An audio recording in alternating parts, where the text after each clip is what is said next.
नमस्कार दोस्तों, मैं हूं नितिन गुप्ता। तो चलिए आज हम बात करने वाले हैं एक्टर अक्षय कुमार की, जिन्होंने अभी दो प्रॉपर्टी हाल ही में सेल करी और उन्होंने 7 करोड़ 10 लाख की वो प्रॉपर्टी सेल करी, जिसपे उन्होंने आरओआई रिटर्न जनरेट करा 99% का। देखिए कितना अच्छा लगता है ना, 99% का रिटर्न जनरेट करा अपनी प्रॉपर्टी पे है। प्रॉपर्टी में पैसा डबल करके बेचा, अपनी प्रॉपर्टी को डबल करके बेचा है बेसिकली है। तो कितना अच्छा लगता है जब मीडिया में इस तरीके से हाईलाइट होता है। आपको मैं सच्चाई बताऊं, ये सच्चाई नहीं होती बेसिकली।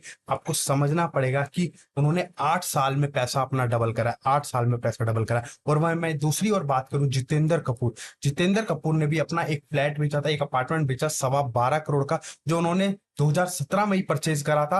वो परचेज करा था 11.5 करोड़ का, सिर्फ 75 लाख प्रॉफिट कमा के ऊपर बेचा बेसिकली 8 साल के अंदर। तो सोचिए, एक साइड डील अच्छी नहीं हुई, एक साइड प्रॉफिट नहीं हुआ जितेंद्र कपूर को, और अक्षय कुमार ने दो प्रॉपर्टी सेल करी, वहां पे उन्होंने 99% का रिटर्न जनरेट करा।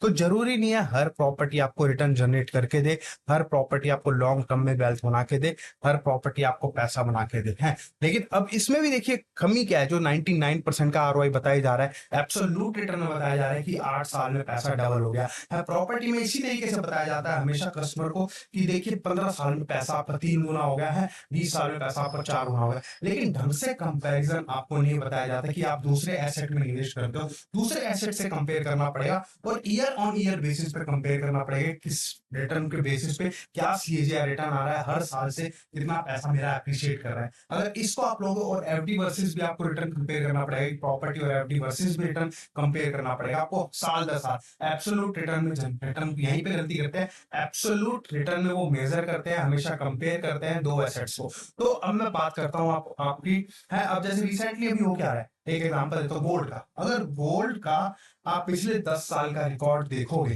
पिछले 10 साल का रिकॉर्ड देखोगे, तो गोल्ड ने इस टाइम इक्विटी को आउट परफॉर्म करा है। इस टाइम इक्विटी को वो पीछे छोड़ दिया उसने, गोल्ड ने आउट परफॉर्म करा है। लेकिन लास्ट 1 साल को, अगर गोल्ड को अगर आप भूल जाओ, आप 2023 तक कंपेयर करो, 2024 तक सिर्फ कंपेयर करो गोल्ड को, लास्ट के 10 ईयर्स तक, तो इक्विटी ने गोल्ड को परफॉर्म करा है। सिर्फ उस 1 साल के बेसिस पे आप मेजर नहीं कर सकते कि गोल्ड हमेशा आउट परफॉर्म करेगा इक्विटी को। नहीं, लोग यहीं पे ही गलती कर रहे हैं। देखिए, अब जो लोग पहले गोल्ड में इन्वेस्ट नहीं कर रहे थे, अब वो भाग के आ रहे हैं कि गोल्ड में इन्वेस्ट करो, गोल्ड बहुत आगे भाग रहा है, गोल्ड और लोगों के यहाँ फोमो हो गया है बेसिकली है। लोग सोच रहे हैं अपॉर्चुनिटी मिस ना हो जाए है। लोग अब मतलब तेजी में घुस रहे हैं गोल्ड में है। अब तक वो सो रहे थे कि गोल्ड में इन्वेस्ट करना चाहिए था, नहीं करना चाहिए था है, लेकिन अब सबको लग रहा है कि गोल्ड में उठना है। यहीं पे लोग ऐसी यही गलती करते हैं, यही मिथ होता है, लोग फंस जाते हैं, तभी वो पैसा नहीं बना पाते। क्योंकि इन्वेस्ट, मैं कहता हूँ इन्वेस्टिंग करनी है तो इन्वेस्टिंग में नॉलेज की इतनी जरूरत नहीं होती। नॉलेज का रोल सिर्फ 5% का होता है, 95% का रोल आपका बिहेवियर का होता है, और अपने बिहेवियर को आप वही कंट्रोल नहीं कर पाते,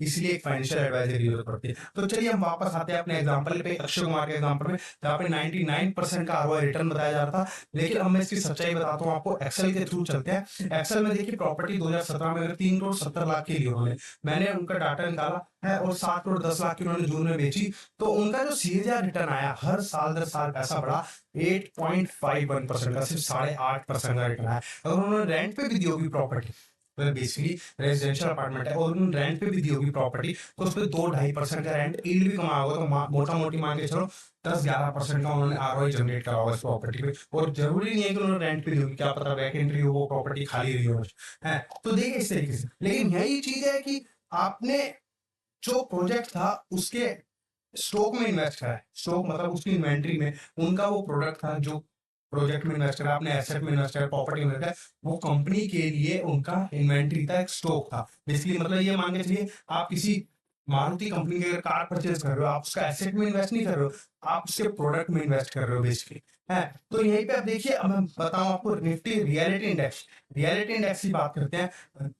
प्रॉपर्टी तो सिर्फ डबल हुई 8 साल में अक्षय कुमार की, और वही ओबरॉय निफ्टी निफ्टी रियलिटी में अगर इंडेक्स, निफ्टी रियलिटी का इंडेक्स, लेकिन उस टाइम पे कितना बढ़ गया बेसिकली, अगर मैं बताऊं आपको, निफ्टी रियलिटी का इंडेक्स उस टाइम पे बढ़ गया था आपका 2,250 रुपए से, 250 रुपए का निफ्टी रियलिटी इंडेक्स जून 2017 में 250 का था, जो वो होके जून 2000,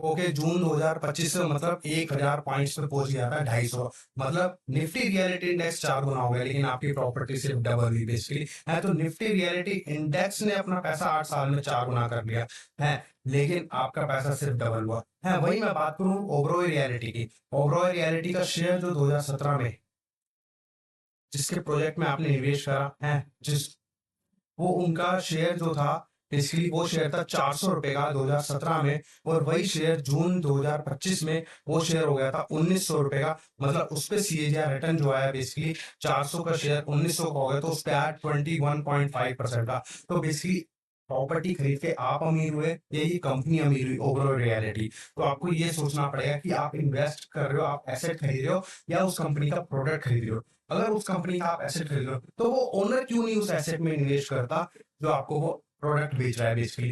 अगर उसे लग रहा है कि प्रॉपर्टी में इतनी तेजी है, प्रॉपर्टी में वेल्थ बनती है, तो वो एसेट आपको क्यों बेचेगा बेसिकली। आपको समझना पड़ेगा ये उनके लिए सिर्फ एक प्रोडक्ट होते हैं, लेकिन आपको समझना पड़ेगा आपको प्रोडक्ट नहीं खरीदना, आपको एसेट खरीदना है। अब मैं यही बात करता हूँ, चलो ये ओवरऑल रियलिटी की बात रही। अब जस्ट सपोज बात करते हैं निफ्टी रियलिटी इंडेक्स में उस टाइम पे इन्वेस्ट नहीं कर सकते थे, लेकिन आज के टाइम पे देखिए, अब निफ्टी म्यूचुअल फंड्स के थ्रू आप निवेश करते हो। म्यूचुअल फंड में आपको लगता है कि नहीं मुझे प्रॉपर्टी में निवेश करना चाहिए, लेकिन आप प्रॉपर्टी में सपोज 1 करोड़ की प्रॉपर्टी खरीदना रहे हो, आपको पूरी प्रॉपर्टी खरीदनी पड़ेगी, एक ही जगह खरीदनी पड़ेगी, क्योंकि 1 करोड़ की प्रॉपर्टी है। लेकिन प्रॉपर्टी में ऐसा क्यों नहीं होता कि मैं 10,000 रुपए स्क्वायर फीट प्रॉपर्टी है, लाख रुपए गज जमीन है, तो लाख रुपए गज जमीन यहाँ पे खरीद लेता हूँ, एक गज जमीन यहाँ खरीद लेता हूँ, एक गज जमीन दिल्ली में खरीद लेता हूँ, एक गज जमीन मुंबई में खरीदता हूँ, एक गज जमीन बैंगलोर में खरीदता हूँ। मैं थोड़ी थोड़ी जमीन खरीद लेता हूँ ताकि मेरा पोर्टफोलियो बने। ऐसा नहीं होता रियलिटी में, यही तो फंसने वाली बात है। प्रॉपर्टी रियल एस्टेट में इस तरीके से आप निवेश कर ही नहीं सकते। आपको आपके पास कैपिटल लिमिटेड है और आपको एक ही जगह इन्वेस्ट करना पड़ेगा, और क्या गारंटी है वो प्रॉपर्टी आपको रिटर्न बना के देगी, नहीं देगी, फ्यूचर में देगी या नहीं देगी, इसकी कोई गारंटी नहीं होती। आप सिर्फ सोच में पढ़ते हो, आप सिर्फ प्रिडिक्ट करके चलते हो कि गारंटी प्रॉफिट देगी या नहीं देगी, आपको सिर्फ सपने देखने पड़ते हैं। तो बेसिकली अब इसी चीज के लेके अगर मैं म्यूचुअल फंड्स की बात करूं, म्यूचुअल फंड्स में देखिए अगर आपको प्रॉपर्टी में निवेश करना है तो इतना अच्छा ऑप्शन मिलता है म्यूचुअल फंड्स में। म्यूचुअल फंड में आपको लगता है प्रॉपर्टी में निवेश करना चाहता हूँ, मुझे सिर्फ एक कंपनी पे इन्वेस्ट नहीं करना, मुझे सारी कंपनी चाहिए, तो आप एसजी जैसे निफ्टी रियलिटी इंडेक्स है, ये है एचडीएफसी निफ्टी रियलिटी। यहाँ पे मेरी कोई रिकमेंडेशन नहीं है, जस्ट मैं एग्जांपल के लिए आपको एक बता रहा हूँ। एचडीएफसी निफ्टी रियलिटी इंडेक्स, अगर आपको लगता है प्रॉपर्टी टाइम बहुत डाउन आ गई है तो इनके शेयर प्राइस भी सस्ते हो जाते हैं। देखिए आपने एक इस इंडेक्स में निवेश कर दिया तो बेसिकली आपने डीएलएफ कंपनी का शेयर खरीद लिया, लोधा डेवलपर्स लिमिटेड का शेयर खरीद लिया, गोदरेज प्रॉपर्टीज भी आपके पास आ गई, फोनिक्स मिल्स लिमिटेड आ गई, प्रेस्टीज आ गई, ओबरॉय रियलिटी आ गई, ब्रिगेड एंड, आपके सारी कंपनीज के शेयर आ गए, सारी कंपनी। तो अगर जब इनके एसेट बिकेंगे, जब इनकी प्रॉपर्टी बिकेगी, तो ये कंपनीज के शेयर भी तो बढ़ेंगे, और सोचो अल्टीमेटली आपकी वेल्थ बनेगी या आप प्रॉपर्टी खरीदते उससे आप वेल्थ बना पाते। तो अल्टीमेटली यही कंपनी तो मुनाफा कमाएंगी, यही तो लॉन्ग टर्म में पहुंचेंगे। तो आपको इसी तरीके से सोचना पड़ेगा बेसिकली। सबसे अच्छा यहाँ पे पैसा आपका ब्लॉक भी नहीं होता, जब मर्जी आप पैसा निकाल सकते हो, लिक्विडिटी रहती है प्रॉपर। इस तरीके से आप निवेश करके चले, इन्वेस्टमेंट करके चले हैं, तो आप फंसोगे भी नहीं। आपको एक्चुअल कंपैरिजन पता चलेगा। जब भी आप निवेश करो हमेशा चेक करो सीएजीआर रिटर्न, एब्सोल्यूट रिटर्न में कभी मेजर मत करो, कंपैरिजन मत करके चलो, हमेशा सीएजीआर रिटर्न के थ्रू कंपेयर करके चलो। बाकी आपका पैसा है, आपकी समझ है, आपका निवेश। नमस्कार।